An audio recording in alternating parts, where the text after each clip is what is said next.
Hello and welcome back to the channel. I'm going to do a quick video here on additional bale types. In previous videos I've done on Alfalfa, adding Alfalfa to a map and working with additional bales. I said several times that in previous patched versions of the game the actual scripting was not quite right, and the file name that was required to make bales work was all a bit balked. It was a bit, you had to put some really long file name in there, being specific to what hard drive and exact location and various other different things where the folder was and whatever else. Now patch 1.4 has been released. This has been fixed supposedly, so this is what I'm going to have a bit of a play around with and just show you how to join everything together. I've already gone ahead and created the bales. This was quite time consuming. I just want to do a real quick video, so I've created 2 square bales and just had a bit of a play around with some different textures to kind of give me what I want, which we'll have a look at those in game. So I've got square bales and round bales, both for the Alfalfa and the Alfalfa hay. I've called it Alfalfa, but I know in UK it's called Lucerne, but I prefer the name Alfalfa. Just go with it or don't, whatever. So I've actually got Oakfield, which is what I've been playing on recently, and I've already added the Alfalfa into the map itself, but now it's just a case of joining everything together. So once you've actually got your custom bales in whatever folder structure you want to put them in, I've just got a folder called bales, and I've split them up, round bales and square bales, as you can see there. You can do that however you want. You could just have bales and have all the i3ds all in one folder or whatever, but just need to make sure that the file names are all sort of correct. I found that this for me was the best way. I could split it up and then know what was what for the actual file names. So round bales would be in round bale folders and so on, and just however you prefer to do it. This is how I want to do it. So I'm actually going to put the folder in the root folder of this particular map. It doesn't really matter where you put it, again, just depending on how you want your file names to all link in and whatever else. You could put it in your maps folder, but I wanted to just keep this part of it somewhat separate, just for XMLs and i3ds for the map itself, and then everything else in the root folder of the map.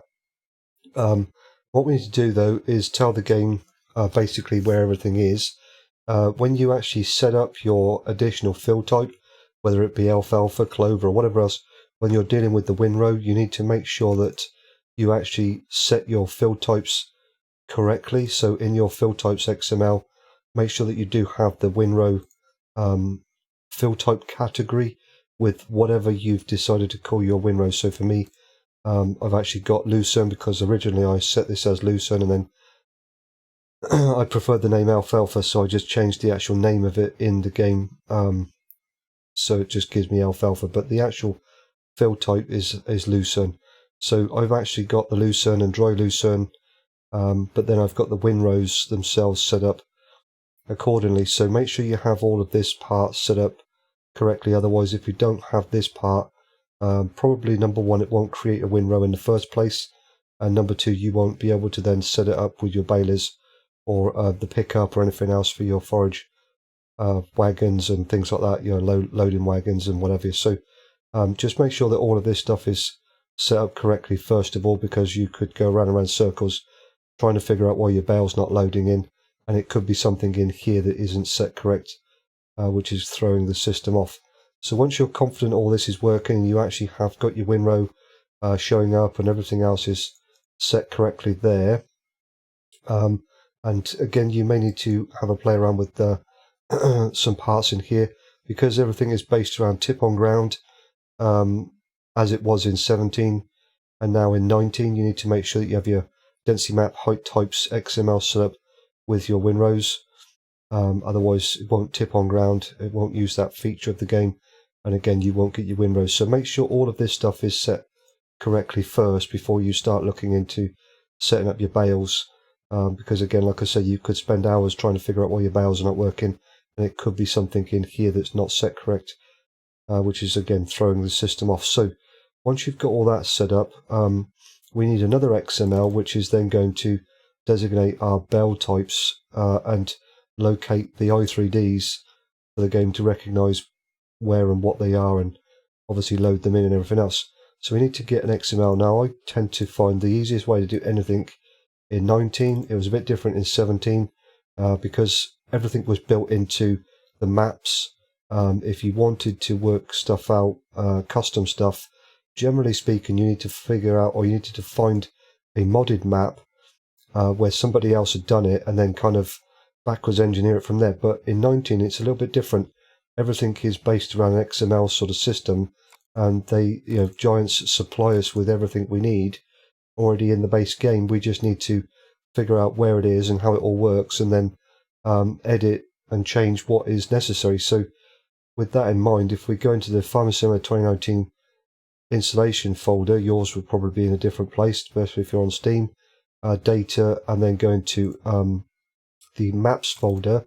In here are all the XMLs potentially you would ever need, because you'll have all your field types, your fruit types, sprayer types, all sorts of different things in here. So you can change, make a copy of this and change it to your heart's content to add in all of your different parts. So what we're looking for here is the bale types XML. So I'm just going to make a copy of that and then bring it into the maps folder on the Oakfield map here. Like I said, I want to keep the XMLs all in this one folder here.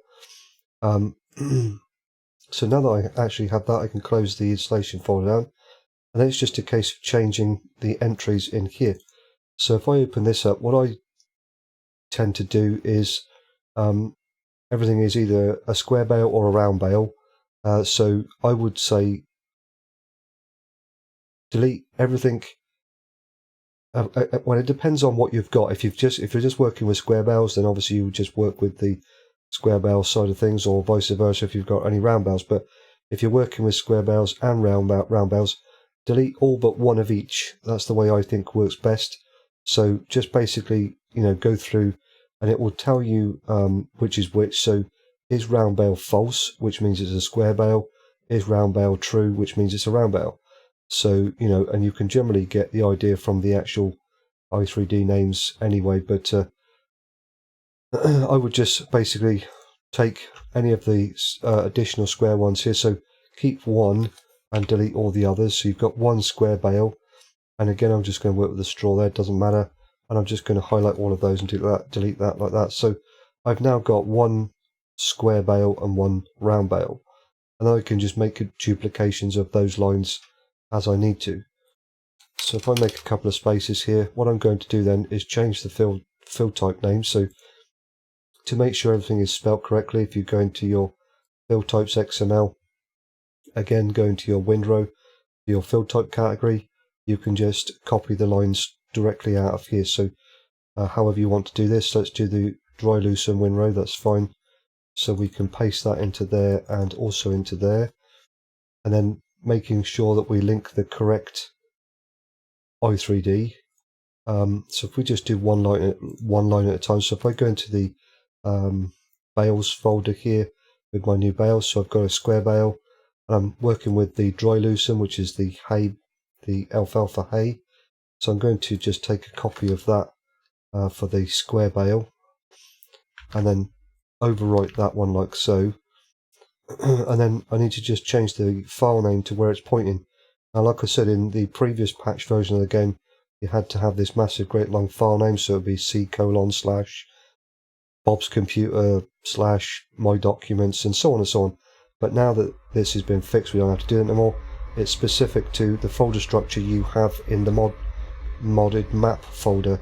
So for me, it's going to be bales, square bales, obviously for my square bales. So we already got part of it here, so I'm just going to remove that first part of the text there and just go bales, and make sure it's in lowercase, so otherwise it will get confused and give me some sort of error. So bales, square bales, and then the actual hay bale.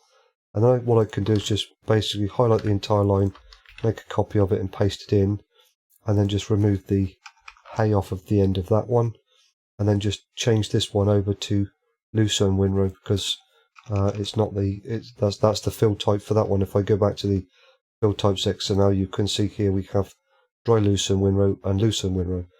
So those two are now set. We have our hay bale and our standard bale, so dry loosen windrow and loosen windrow. Because I've now got those in there, I don't need that one open anymore because I can just copy what I need out of here. So again with my round bales, so going back to the bales folder, I've now got my round bales, so I can work with this. So again, this is the hay, so I'll take the name from here for my alfalfa hay bale and then just overwrite that one like so. I just need to change the first part of the text there to bales, so it's looking in the right folder. So this would be bales, round bales, then the round bale alfalfa hay for the dry loosen. I can then highlight that entire line, make a copy of it and make a new line, paste it in and remove the hay part because of the way I've named things. Just makes it a little easier. And then again just remove the dry part off of the field type name. So we do have now dry loosen windrow pointing to the correct alfalfa hay bale, loosen windrow for the alfalfa standard square bale. So these are square bales at the top, and exactly the same again then for our round bales. And that's pretty much that. So fairly straightforward now with the update to the scripting. It looks in the right folders, which is what it should have done in the first place. Just a little bit of a foobar there on whatever that needed to be tweaked, but it is done, so you know we get there eventually, I guess. And then we have what we need, so fantastic. And what we then need to do is, obviously we've allocated all of the parts in the right places and we've given the correct file name in the XML for the bale types, but as of yet the game is not going to know where that XML is located. So we do that by telling the game where all of these parts are in the actual map XML. Now this might be called something different depending on the map author or however the map was based on. If it was based on Felsbrunn, it might be called mapde.xml. If it was based on Ravenport, it might be called mapus.xml. Or like for Oakfield, it's just called modmap.xml. It could be called anything, just depending on what the author of the map has decided to call it. But just look for the XML that controls everything to do with the map itself. So if we open that up, it's going to look pretty much similar to this in most cases. There may be some parts here that will be customized, again by the map author, but you'll have all your additional files for your fill planes and particle systems, and you can see that I've added some extra ones in for the alfalfa. And then you've also got here your ground type mappings for your different terrain textures and whatever else. So if you've got all of this stuff in there, or some of this stuff, you should be in the right place. Now what we're looking for is we go all the way to the bottom. You can see here we've got field types, fruit types. Now because I've added additional field types and fruit types, these are now active. But the ones that are in green, for example the bale types, they are deactivated. And the way we make them active is to just remove the dash greater than sign, so, or whatever you want to call that, n caret or whatever it might be called. So what we need to do is just remove all of those from the beginning and the end, and then that will make it active because it will change color. But make sure you remove all of those parts correctly, because otherwise you might find that if you don't remove certain parts, like for example if I kept this in this part of the beginning and just delete the part at the end, what it will do is it will actually cause other parts to become deactivated that were once active, and depending on the where the files are located in this structure here, you might end up deactivating something that's really important, like your farmlands XML or something like that, for example. So just make sure you delete the correct parts there, and make sure you delete all of what is required, so that you're only activating the one line that you need, and not, you know, activating other things that aren't required, or, you know, not activating enough things, and so on.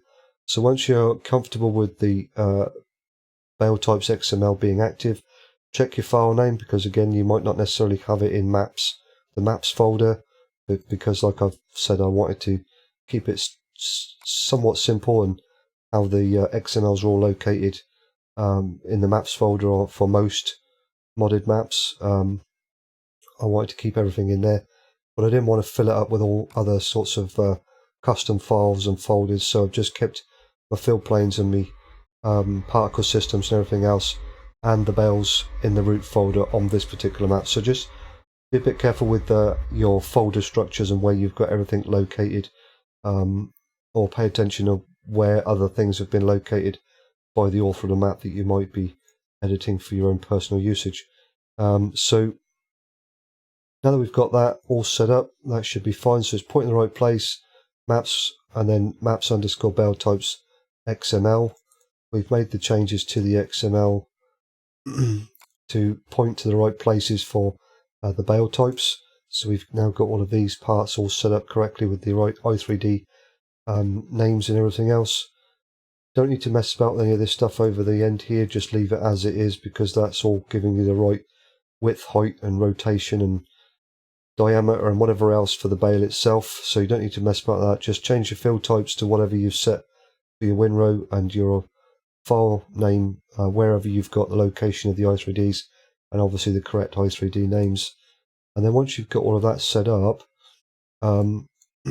just go into game and test it out and have at it. So I've already got a field that I've mowed. I seeded some alfalfa and mowed the field, and then tedded half the field, and then windrowed everything. And hopefully what I should have when I go back into here is a setup ready to go to be harvested, to be baled.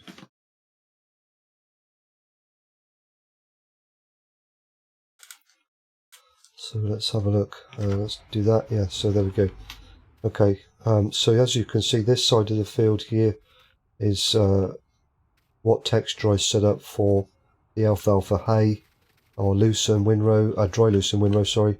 And then this one over here is for the lucerne windrow, or just standard alfalfa, whichever way you want to look at it. So we'll do maybe one of each for the square bales, or maybe two of each.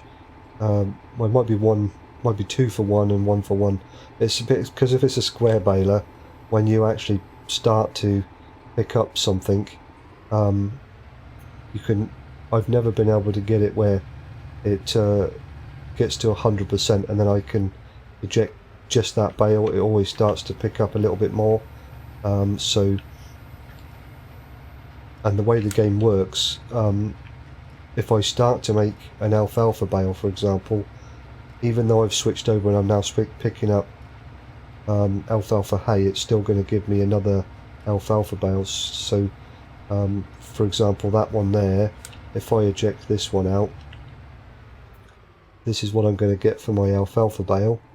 And this is just some textures that I put together.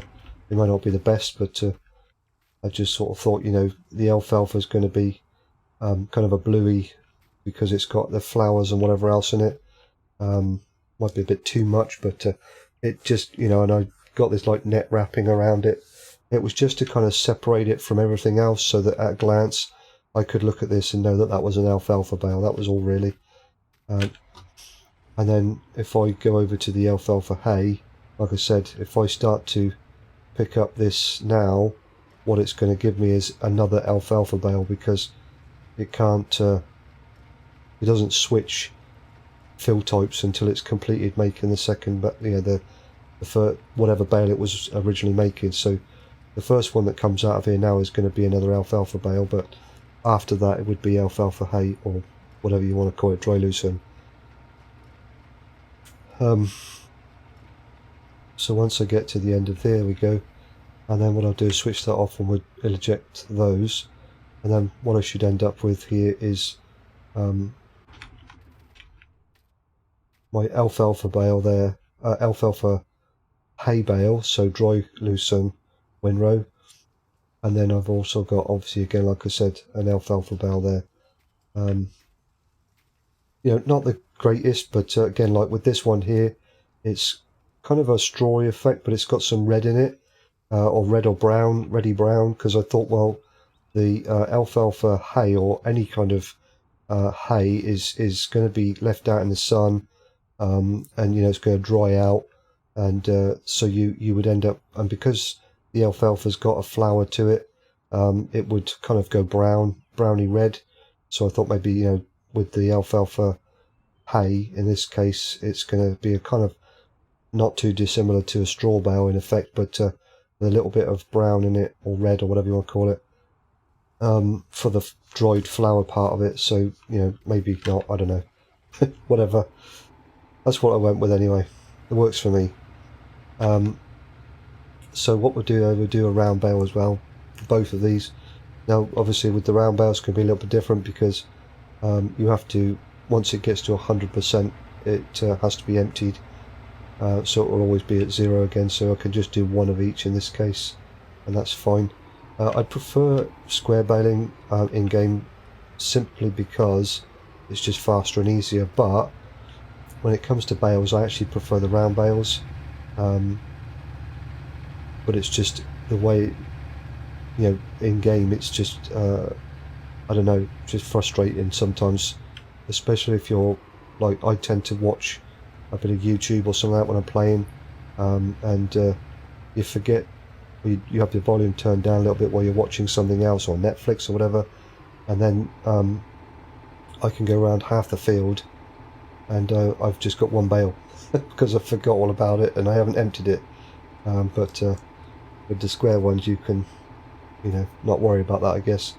So we'll do this one first. So if I switch this on, and we'll pick up some alfalfa here, alfalfa windrow.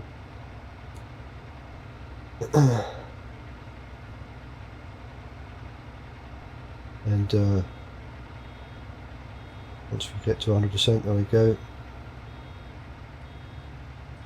We'll switch it off just so I don't pick up any more of the alfalfa if I move out of the way, and then I end up with something like this. So again, it's got a bit of a blue to it, but it's slightly different to what you would expect or what you would see in game, mostly because of the net wrapping. But I think that looks pretty good. It's not too bad.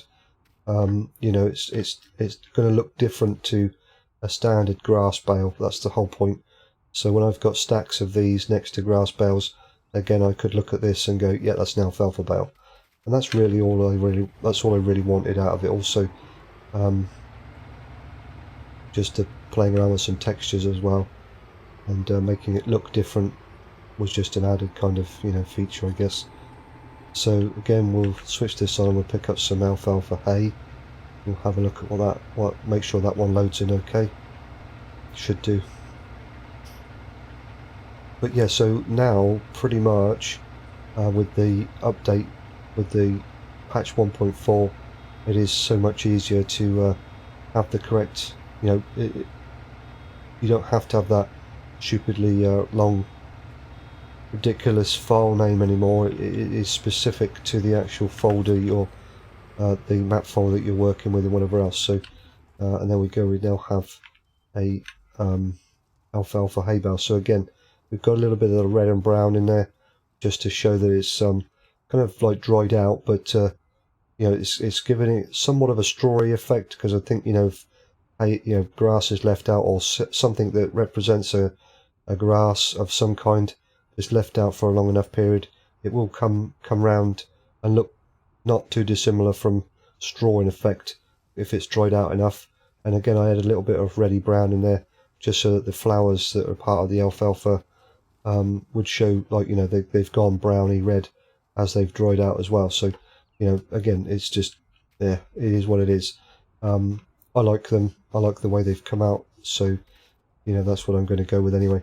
But that's pretty much that. So there's not too much to it really, but I just wanted to do a little bit of an update video just to show that how that works. I had a couple of comments with some issues on how to set it up, that XMLs couldn't be found correctly, or it wasn't loading the i3Ds right, and it was giving straw bales instead of anything else. And it all comes back to everything in 19 links together piece by piece by piece. If you don't have your field types correct, So you don't have the windrow fill type category set up correctly.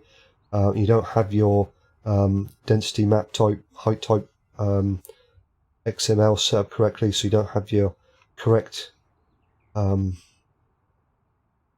windrow coming out. You know, might have all your parts set up in there, but you know, is it giving you the correct fill type on the ground, or is it just giving you grass? Because if it's just giving you grass or straw or something, that might be the reason why you're getting a straw bale, because you're actually picking up straw.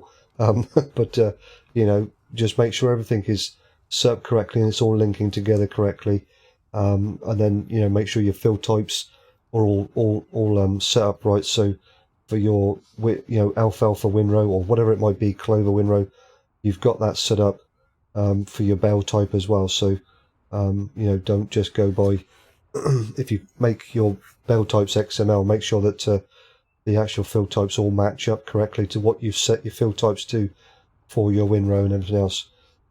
So hopefully, you know, what I've shown there helps you out, and shows now that with patch 1.4 it is possible to get the bale types working, and I could now share this map with somebody else, and they would be able to bale it just as I have, whereas in the past they would have to go into the XML and set the XML, the file name in the XML, or whatever their computer's called, and wherever they've got things located, and forget playing multiplayer because it just wouldn't work. But now it will, pretty much.